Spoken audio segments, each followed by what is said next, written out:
This was my favorite bookshelf speaker, the B&W 685 S1. Then, I reviewed the B&W 606 S3, and that blew the 685 out of the water.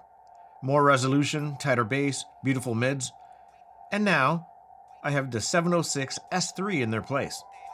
At twice the price of the 606s, do they blow them out of the water?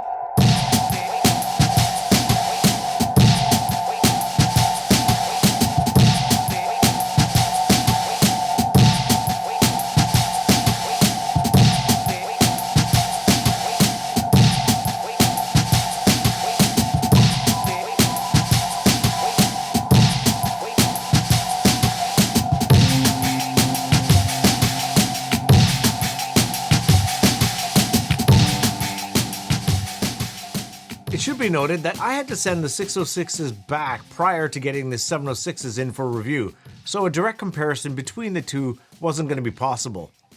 Also, I'm listening to the 706s in a completely different space, different amplification, different almost everything. So, comparing my memory of the 606s against what I'm hearing out of the 706s isn't really going to be fair, but I'm going to try. The 706 S3 bookshelf was sent along with their matching stands and the matching center channel speaker, the HTM72S3. On paper, these speakers are fairly similar. A 1-inch high-frequency driver, a 6.5-inch continuum cone bass mid-range driver, recommended power 30 watts to 120 watts at 8 ohms, sensitivity at 88 dB, and the bass reflex flow port is around the back. The 706 differentiates by having a 1-inch decoupled carbon dome high-frequency driver, a frequency response of 50 Hz to 28 kHz at plus or minus 3 decibels, and at 18.6 pounds, it's about 3 pounds heavier than the 606s. The HTM72S3 is a compact center channel speaker. It features the same 1-inch decoupled carbon dome high-frequency driver and dual 5.25-inch continuum cone mid-bass drivers. Frequency response for this is 70 Hz to 28 kHz plus or minus 3 decibels, and sensitivity is 87 decibels. Around the back, of course, is a flow port and a pair of binding posts.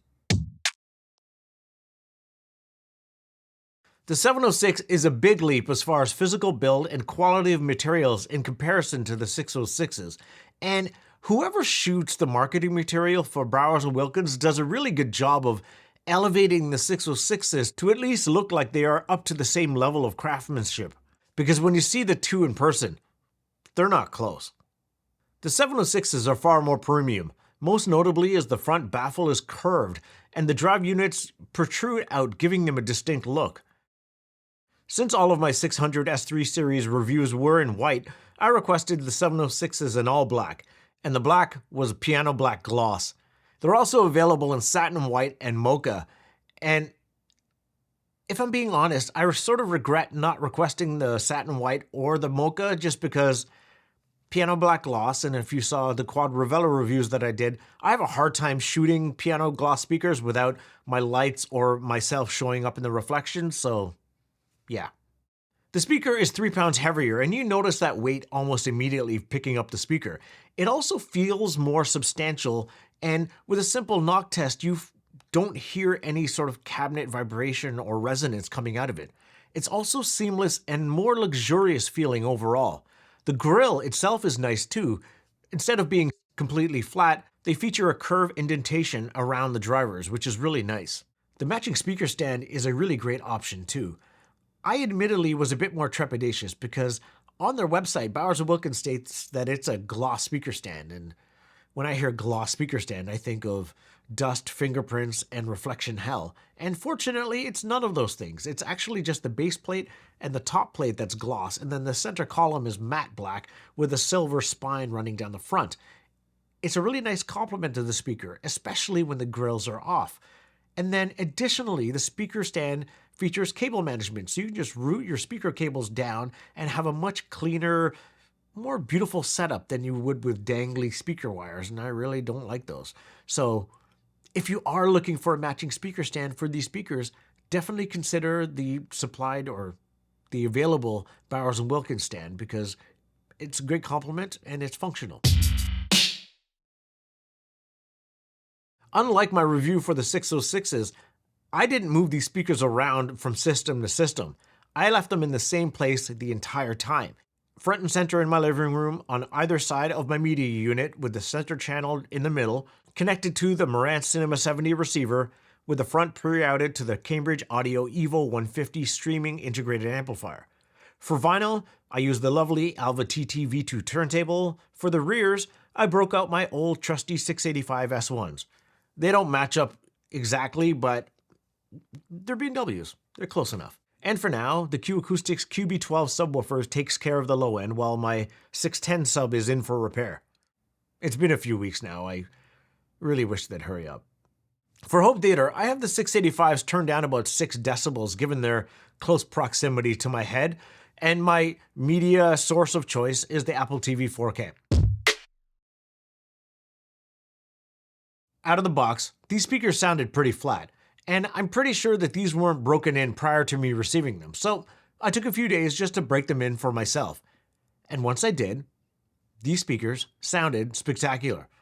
And I promised that I wouldn't do this off the top, but here I am doing it. Just off of my horrible memory of the 606s, not horrible memory of them, but, my bad memory and my memory of those speakers.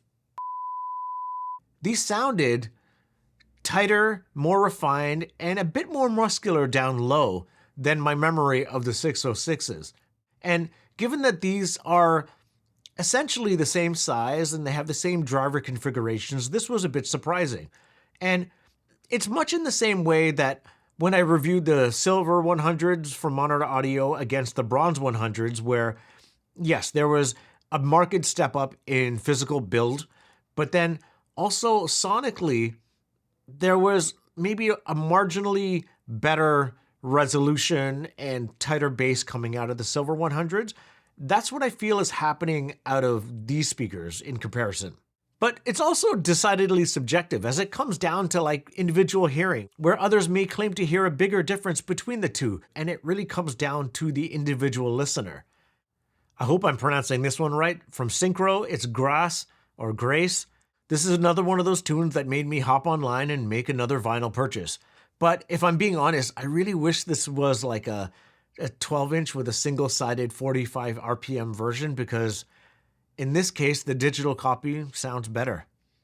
I played this tune with the sub turned off at the beginning, and all the gritty atmospherics were on full display. The tune still had lots of vibes, but it felt like there was something missing. And with the sub turned on, all that low-end information and the full range sound of this track came back, and it was a much fuller sound overall. Ditto for Destro from Gremlins and Jesta from their massive Lee Garden Historical Preservation Society LP. If I'm being honest, the whole album is amazing, and it's a true long player in that it's great from start to finish, as the whole album's a bit of an experience as much as it is great individual tracks.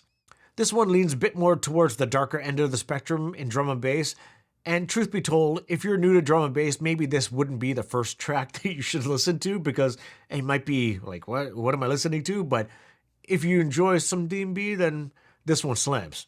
And since it's got a great break and is fairly unchanging throughout, I felt immersed in the sounds. The highs are clean and detailed without any cringy moments. Sometimes, especially with the heavily edited and distorted breaks in drum and bass, there's a tendency for me to cringe at the sharpness of some breaks, and that didn't come through here. So either it's just spectacularly made, or there's some reining in going on in the high ends of these speakers. Whichever one it is, I'm thankful. Playing Bobby Caldwell's My Flame, I picked this up in Toronto at Play a Record the last time I was in the city, and it's been stuck in my head ever since. I've mentioned it in a few other reviews, and I've owned this track in my collection for years now, so I know it like the back of my hand. And playing on the Alva TT V2 turntable, it's the perfect non-bass heavy track for me to test out in a system, because A, I do know it so well, and B, it's not mixed or mastered like modern electronic music where everything's just squished or compressed. It's mixed with a lot of air in it, and it's a track made decades ago, so there's a lot more room for things to breathe, and everything just sounds really, I don't know, just beautiful. I find that the mids really shined with this speaker, and his voice sounded really natural. And when things went from quiet to full on in this track, I find that the top to bottom cohesion of the speaker was excellent. You had great imaging, you had a great soundstage, and you felt like you're part of the mix. It was a wonderful listen. Shogun. Okay, this show rules. And everything from the costume design to the art direction to the atmospherics, everything they had to take out and then put back in because it's set in Japan, but it was shot in Canada. So whatever they did in the sound mix of this is pretty spectacular. And particularly when they're speaking Japanese, because it's not a language I understand, that the dialogue just becomes texture and tone to my ear. So if I'm closing my eyes and not reading subtitles on a second watch, it just feels like another piece of sound in a way, like where there's a lot of texture in it. There's a lot of grit and a lot of bite coming out of these speakers, and it's wonderful. And it's maybe a great showcase of how great that center channel is, but then also, I guess, the continuum drivers and the cohesion between those and the decoupled carbon dome tweeters, that speakers are really well made and there's great cohesion between them, and dialogue is amazing. And because this guy's never going to grow up, I watched the granddaddy of them all, the Showcase of the Immortals, WrestleMania 40, and I watched Cody Rhodes finish his story. And yeah, I'm admittedly like a little bit too invested, so a live event like this felt really live and I was fully immersed. And these speakers, the package that I had set up, worked really, really well. And on night one, I had the main event turned up pretty loud, and I must have really understanding neighbors, because night two, I had the whole event turned up to 11. I was fully invested, and this didn't disappoint. Like, it was one of the more immersive experiences I've had in home theater. And it might have something to do with the fact that I'm in a bit more of an intimate room than any of the home theaters that I had set up previously. So I'd be curious about other home theaters moving forward. But man, when night two was at its peak and Undertaker dropped in and the crowd went crazy, like, you felt like you were part of the crowd. It was pretty amazing. So like in my B&W 606 S3 review, where those speakers just blew the 685 S1s out of the water, that made sense because there's a generational difference between those speakers, like over a decade in time. And the 706s, in comparison, like to the 606, like the overall build and craftsmanship of that speaker is levels above the 606. Like, and if that's important to you, like it is me, definitely consider the 706s. But when it comes to sound, it's a bit more subjective, a bit more nuanced too, just really dependent on the listener. I found that there was better cohesion top to bottom between the treble unit and the mid-bass driver, and the overall tonality of the speaker was just better. And I encourage you, if you have the opportunity, just sit down with the two speakers and give them a good side-by-side. And maybe that's something I'll be able to do in the future. But for now, 706 comes out on top. If you like this video, please consider liking and subscribing. I'd really appreciate it. Thanks so much.